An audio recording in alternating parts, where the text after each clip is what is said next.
자, 오늘은 우리 젊은 청춘들이 중요하게 생각해야 되는 신용 등급 관리에 대해서 말씀드릴게요. 우리가 성인이 되면 나는 1등급, 나는 5등급, 나는 10등급 이런 등급이 나도 모르는 사이에 결정되어 있습니다. 이게 신용 등급이라는 건데 보통 은행이나 제2금융권에서 대출을 빌린 모든 내용들, 통신비, 공과금, 공공요금을 냈는지 안 냈는지가 CB사라는 그 정보평가사, 개인정보 평가하는 회사에 정보가 다 모여요. 모여가지고 이 사람에 대한 신용도를 평가를 해서 1점부터 1000점까지를 기준으로 등급은 1등급에서 10등급까지 결정하는데, 이게 왜 중요하냐면 대출을 금융기관이 할 때 첫 번째로 해야 될지 말아야 될지를 결정합니다. 두 번째, 대출을 해준다면 얼마까지 해줘야 될까를 결정해요. 그 신용 등급을 보고. 세 번째는 대출을 만약 1000만원, 5000만원까지 해준다면 대출 금리는 몇 %로 할까? 이 세 가지를 결정하는 게 신용 등급입니다. 대출을 평생 안 받을 거면 관계가 없겠죠.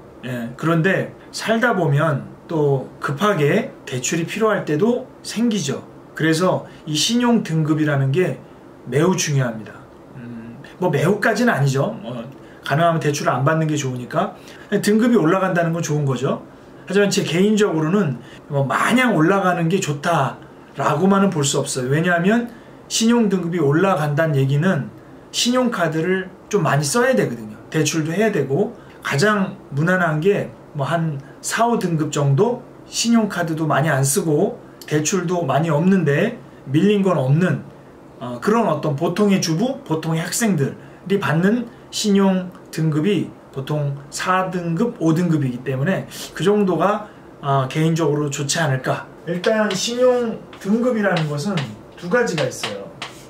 개인 신용 등급이 있고 기업이나 국가의 신용 등급이 있어요. 요거는 보통 뭐 S&P라든가 무디스라든가 뭐 피치사라든가 이런 회사들이 국가나 어떤 기업을 평가를 해요. 근데 우리가 오늘 얘기한 거는 개인에 대한 평가죠. 우리나라 같은 경우에는 뭐 KCB라고 해서 코리아 크레딧 뷰라는 회사가 있고, 또 나이스 정보평가라는 회사가 있어요.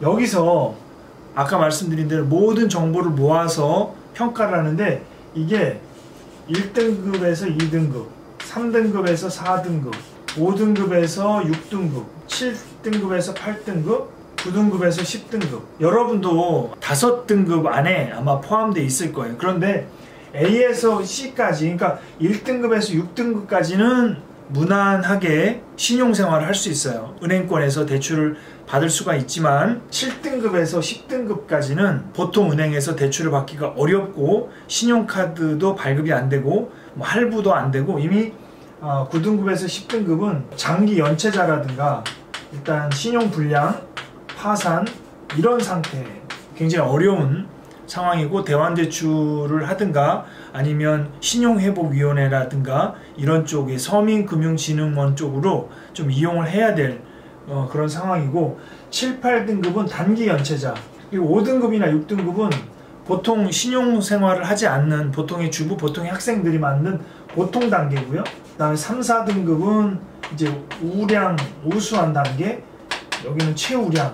은행에서 주택담보대출 1억 원을 빌린다고 했을 때 2019년 2월 기준으로 대출금리를 비교를 해보면 1등급이 대략 3%, 여기가 4%, 대략입니다. 이거 정확하지 않고 확인을 해봐야 되겠죠.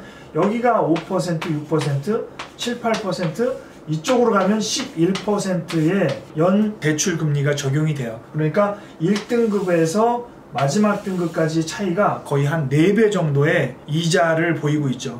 그럼 어떻게 평가하느냐? 부채 수준이, 연체 금액이 얼마나 되느냐, 뭐 이런 거죠. 신용 형태, 대출을 빌렸는데 1금융권에서 빌렸느냐, 2금융에서 빌렸느냐. 1금융이면 우리가 아는 일반 은행이고, 2금융이라는 거는 이제 저축은행이나 그 캐피탈 이런 데를 말하고, 3금융은 이제 대부업체, 어디에서 돈을 빌렸느냐가 되게 중요하고요. 그 다음에 연체 정보가 제일 중요하죠. 연체, 이자를 제때 갚지 않는 것이 이 모든 강의를 통틀어서 가장 중요하다.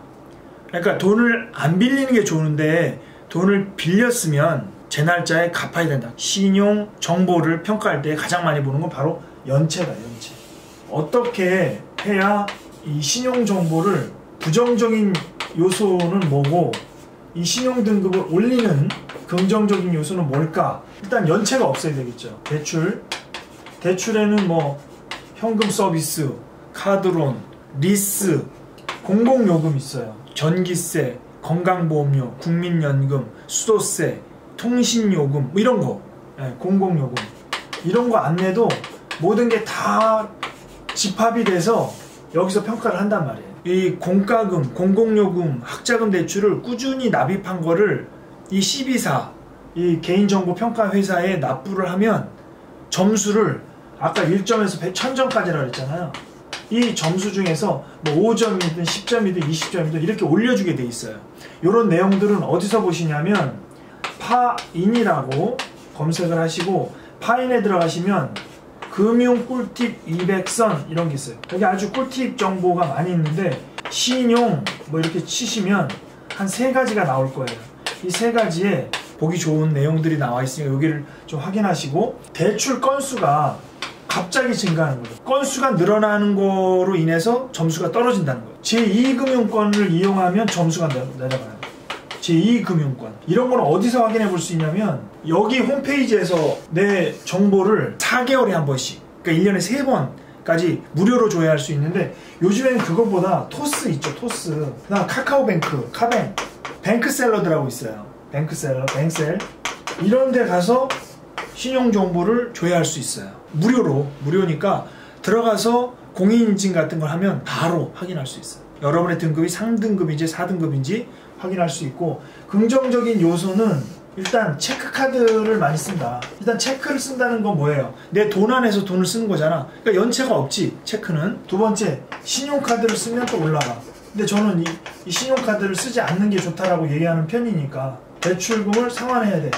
근데 여기서 어떤 거를 상환을 먼저 해야 긍정적이냐면 연체 기간이 오래된 거, 그 다음에 금리가 높은 거. 신용카드는 할부할 때가 있잖아. 할부할 때가 있고 일시불로 할 때가 있는데 할부하면 이것도 점수가 안 좋아진다. 그러니까 일시불로 하는 게 좋다는 거죠. 그래서 신용카드 할부를 만약 5개월로 한다 그러면 1개월 차 빠지고 4개월은 다 부채로 잡힌다는 거예요.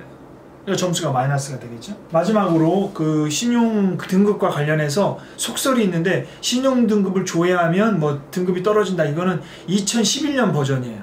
2012년 이후에는 등급 조회도 아무런 상관이 없고 소득이나 재산하고 신용카드하고 신용 등급은 전혀 관계없다. 오늘은 여기까지 할게요.